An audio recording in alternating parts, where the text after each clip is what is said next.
Ayan, hello guys. Doon sa mga ano naman, sa mga agent naman, ganito po yung pag-i-invite po ng host at saka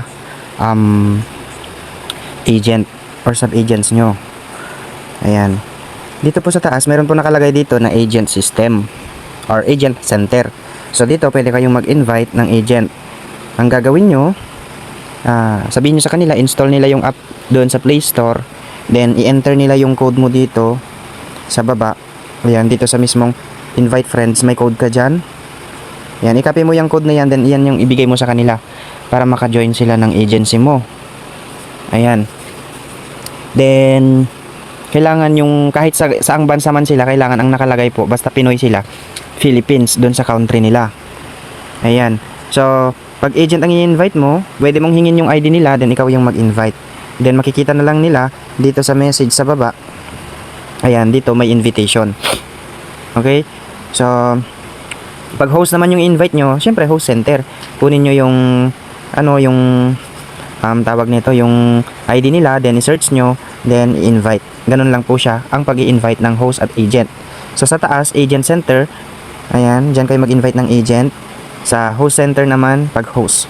Ayan. Mababasa nyo naman yung invite host dyan, okay? Ayan. There, or ibigay nyo yung code ninyo para makapag-install sila. Tapos, bigyan nyo yung ID nyo para makapag-apply sila as agent or host. Okay? Depende na sa inyo kung paano yung way nyo ng pag-invite. Kung kayo na, mas maganda siguro kung kayo yung kukuha ng mga ID nila. Okay? Para ma-invite nyo sila as agent. Ganun lang siya ka-basic mga madam and sir. Ayan. Lalo na din sa mga new agent dyan sa application na to. Ayan. I-repeat ko lang yung tasking nito guys sa new user. Meron kayong 10 days na makaka-claim kayo ng tig 48,000 per hour. So, 2 hours yun, 96,000. 10 days po yan na makaka-claim kayo. Iba po yung 1 hour reward dito sa baba. Ayan, 2 beses yan. Pag nakikisabay siya sa 2 hours sa taas, 2 hours din sa baba. So, total of 2 hours lang naman yan. Ibig sabihin, sabay sila na magka-count ng timer. Ayan, pag na-claim nyo na yung 2 hours dito, automatic makiklaim na rin nyo dito sa baba. Pero after po ng 7 days ninyo, ayan, ito na yung magiging tasking ninyo. Itong nasa baba, mawawala na yung new user. Kumbaga ganyan na lang siya guys. Ayan, dito na kayo magdepende kung magkano yung mga trade nyo per day. Nandito naman yung sa baba yung mga trade. Kung pagkano yung mga claim nyo na per hour. Itong diamonds requirements, ito yung mga trade na dapat yung ma-claim. Ay, sa inyo, mai-trade sa sarili nyo. Dito naman sa baba, sa kabila, is receive. Yan yung mga per hour na makukuha nyo. Kung wala kayong trade, yan yung 0. Diamonds requirement. Pero ang makukuha nyo lang is 600. So, ibig sabihin, 1-2 lang yung 2 hours na ninyo. Ang withdrawal dito is 1.2M. So matagal kung tasking lang kayo. So galawin nyo yung account nyo guys. Mag-recharge kayo. Total mura naman yung coins. Madami naman yung coins magagamit nyo. Then ilaro ninyo. Then pag nananalo, trade. Ganun lang. Pag nakaipon kayo, ayan, tataas yung per hour ninyo hanggang sa maabot nyo ang tig 500,000 per hour. Kung kaya ninyo. Okay? Ganun lang siya guys. And basic lang.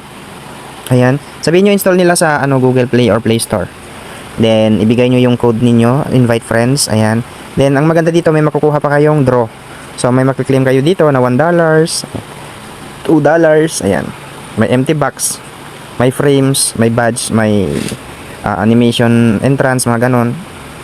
Ayan. So, yun lang guys. And may makukuha pa kayo dito na taas sa baba. Ayan, pag nag-recharge daw kayo ng 180,000 coins, may makukuha kayong 1 draw. Ayan. Sundin nyo lang itong mga nasa baba kung gusto nyo makaklaim ng draw na ipanlalaro nyo dito. Okay?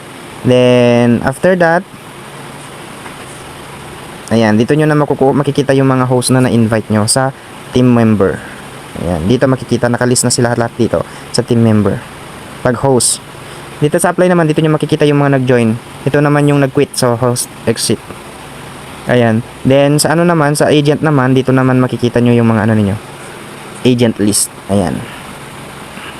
Ganun lang siya guys, and hope na natulungan ko kayo kung paano pag-invite sa application na to.